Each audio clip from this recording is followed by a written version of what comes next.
Hello, class. Today we're going to be talking about Chapter 5, and Chapter 5 is titled Evaluating School Counseling Interventions and Programs. And my name is Emerson Bavaro. And I'm Augustine Delatorre. All right, so jumping in. So, what is evaluation? So, evaluation is going to be the use of the scientific method to measure whether or not a specified intervention had a desired change in behavior or performance. So, usually with evaluation, we try to make generalizing the data or making sure the data can be applied to different school settings is not necessarily required, as evaluating only really focuses on seeing whether or not there was any change within the group that was being focused on. Um, Usually with evaluation, we can also, well, we tend to see weaker designs, just because, again, with evaluation, it doesn't aim to prove um, that there was any change within the group that was being focused on. It just really focuses on the work that's being done. Um, so let's see. So evaluation only really aims to continue, modify, or discontinue any practice that has been implemented with the goal of utilizing beneficial practices. An example from my of an evaluation from my fieldwork site this past semester is when I conducted a few SEL classroom lessons for these high school students on mindfulness. So in the lessons, I had students take a pretest to kind of see if they knew anything regarding the topic or if they were able to implement mindfulness into their own lives. After teaching them a few mindfulness techniques and kind of going over the lesson, I conducted a post test on a Google Doc, and I was able to see there and then if the lesson was effective. So that way I would be able to modify it for the next time that I presented it. Research, on the other hand, still utilizes the scientific method, but the goal is to observe if the hypothesized intervention can bring about change in affect, cognition, or behavior. It still relies more so on theories and strives for strong research designs that ensure both internal and external validities. That way, the results that are gathered can still be applicable to other school sites, different settings, different classrooms, just so they're a little more generalizable. Um, Within research, there is less room for error, as it can also lead to false claims that the intervention actually does work, and it can impact the group that the intervention is targeted on, as well as to lead to wasted time, money, or effort. So, moving along, so programs and interventions. So, as future school counselors, will be responsible for a variety of different components of the program that are used to benefit the student population that we're going to be serving. Two of those components are practices and interventions.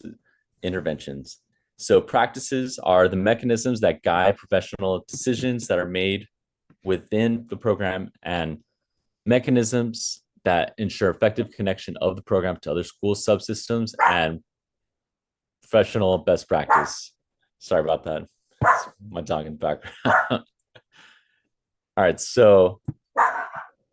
All right, so going back to what I was saying. So practices are the mechanisms that guide the professional decisions that are made within the program, and mechanisms that ensure effective connection of the program to other school subsystems and professional best practice.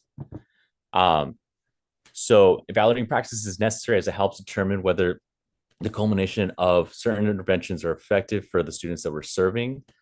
Interventions are defined as a deliberate, systematic process that develops the desired behaviors, thoughts, or feelings, or reduces undesired behaviors, thoughts, and feelings. So these are a couple examples of some questions that the book provides, that essentially just aim to test the effectiveness of the practice that we're evaluating, or and to test the effectiveness of the interventions that we're evaluating. And also, evaluation does occur at both these levels, both the program and intervention level. So when conducting evaluation on interventions, planning before the intervention is that's implemented is key, as it allows for counselors to gain more clarity and build stronger conclusions based on the data that's collected. So the first of the three components to consider when evaluating or planning for evaluation is to focus on the outcome measures. So there's three different types of outcome measures. The first is immediate outcomes, which are going to be the effects that are directly following the intervention. Proximal outcomes are going to be the effects that the effects on specific outcomes that the intervention was created to address. Distal outcomes are going to be the ultimately desired effects of the intervention that are anticipated to occur.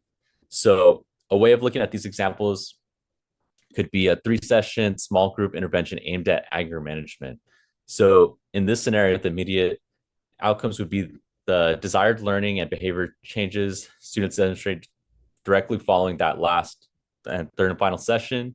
The proximal outcomes would be the behaviors that the students apply in their own school settings, and the distal outcomes would be the ultimate change that is desired, which could essentially be a decrease in referrals or like a decrease in suspension rates. The next, the second of the third of the 3 components to consider is the evaluation design. A great way of being able to observe effectiveness is to observe the comparison between a group of students who experience the intervention and a group who do not. So, for example, comparing one classroom of students that did experience the intervention to one classroom that didn't, or potentially even a school that did experience intervention, and vice versa, a school that did not experience intervention. So, it can really be helpful to gather data on the 2 groups through pre and post tests to observe any differences in demographics in the groups. So, in doing this, we're able to match up the treatment and control group and measure effectiveness in a closer comparison. If this 2 group design isn't possible, just because with how busy school counseling program can be, an alternative can just be a 1 group design, which can measure the effects before the intervention and after. The third of the 3 components for planning intervention evaluations is to approach the data analysis. So it's important to know when the data is being collected and who is in charge of collecting the data. Um, so whether it's going to be during the intervention or at the end of the intervention, and just so we're able to effectively measure the effects that we're observing. While the intervention is being implemented, it's also recommended to monitor the implementation. So this is done in a few ways. The first is to observe that there's adequate exposure to the interventions. So using the example that I had mentioned earlier, if there was enough anger management sessions, so whether it's going to be 3 or if they need more, so you could use 6 in that scenario. The second would be treatment exposure. So the second component when monitoring implementation would be to ensure treatment fidelity, which essentially means to ensure that the intervention is being implemented in a way that it was designed. So, for an example, going back to the example about anger management lessons, if multiple counselors were going to be providing the same lesson over the course of those lessons, you want to make sure that the same level of expertise, the same level of knowledge is ensured across the whole across all counselors, just to ensure that the students that are receiving the support are getting the same exposure to that treatment. Cool. And then we'll do next slide. All right, cool. So then now we're gonna be talking about, evaluating the programs and pretty much, what a counseling program is about. And the one thing that the chapter really mentioned was how many school districts consider school counselors to be more reactive service providers. So what that is more of like do whatever needs to be done. But a true program or a true counseling program means that there are sets of services, activities, and specific goals that we kind of aim to make sure that a certain group of kids are being met with, and we're setting goals for that demographic that we choose, and that there's also systems in place to plan, manage, and evaluate the counseling program. Counseling programs also need resources, and evaluations help make sure that those resources that are being used effectively, and to see if there are any resources that we don't have that we may need. Um, and another thing that they mentioned was that the formal evaluation usually happens every 5 to 7 years, but usually a yearly evaluation is something that's still occurs, and that can be helpful. Um, Another thing that the book really talked about was how um, pretty much how there's several approaches that can be used to assess whether if it's given program implementation of best practice elements, and those are within the ASCA national model current standards. So I know we talked about RAMP and ASCA program audits, and there's another one that we use that's called School Counseling Program Implementation Survey, which I'll get into in a moment. But going back into RAMP, um, RAMP is pretty much a an example of that is just a scoring rubric that helps us determine whether if the quality of our implementations are being met. So whether if it's our mission, our our school counseling program goals, the result reports that we bring in every year, making sure that those are meeting standards. Um, the ASCA program audit, what that pretty much is just it's just a way that um helps contain the program, our counseling program, and it helps us counselors determine whether if um, the program has implemented all the components um, that we have gotten from the ASCA model. So each year, the counselors review the progress towards the full implementation that we use, and we revise the program's goals accordingly based off of the results that we get back from the audits. And when it comes to the school counseling program implementation survey, what that one is just it's an 18 item self-assessment tool that we use to help make sure that we are going towards professional standards with ASCA. Um, and when it comes to the program impact has two different types of deliveries. One of them is service delivery, and the other one is student outcome.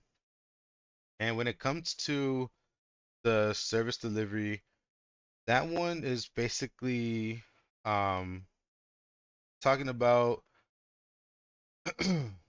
what that one is basically like participation data on whether if it's like gender, race, income, things of that nature, just to see, what groups are being served well and which ones need more support.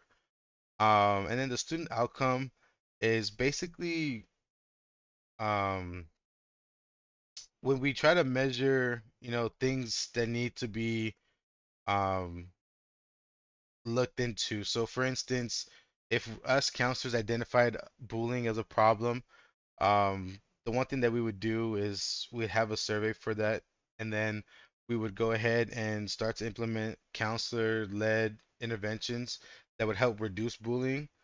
And our goals would be to, whether if it's lower office referrals or even improve the whole school climate and environment into a more positive school environment for our students.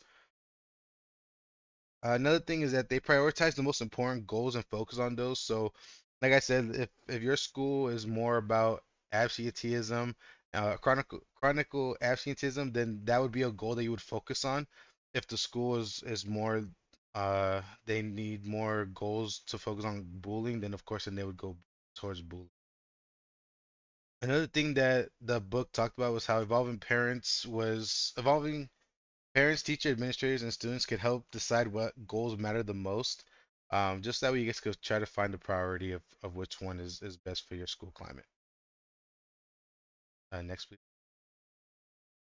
And for customer satisfaction, it is very important to gather both satisfaction data, which is how people feel about existing services, and assessment data, which talks about additional services that are wanted. So the two questions that can be asked are you happy with what we already do for you? That would be a satisfaction survey.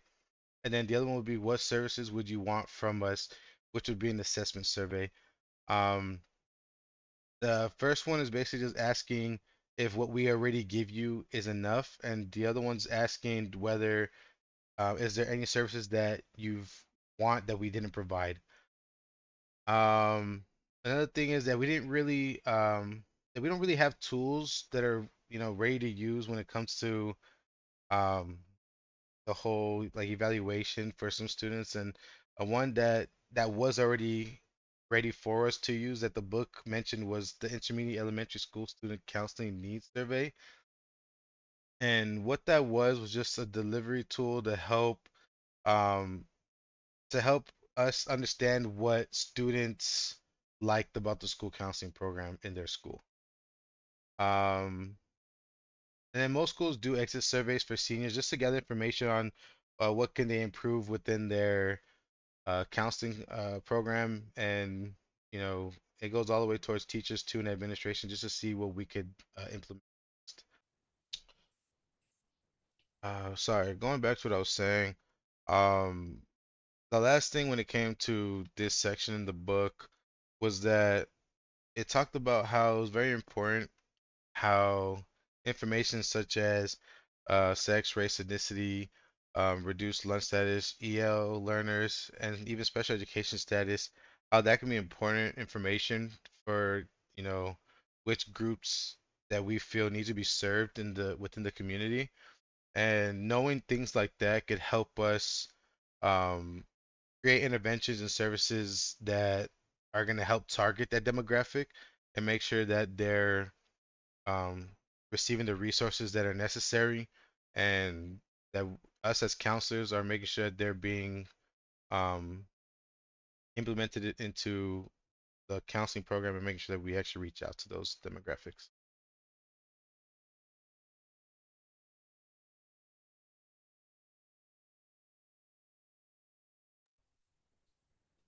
All right, and then And here we just have, yep, sorry, we just have our references here.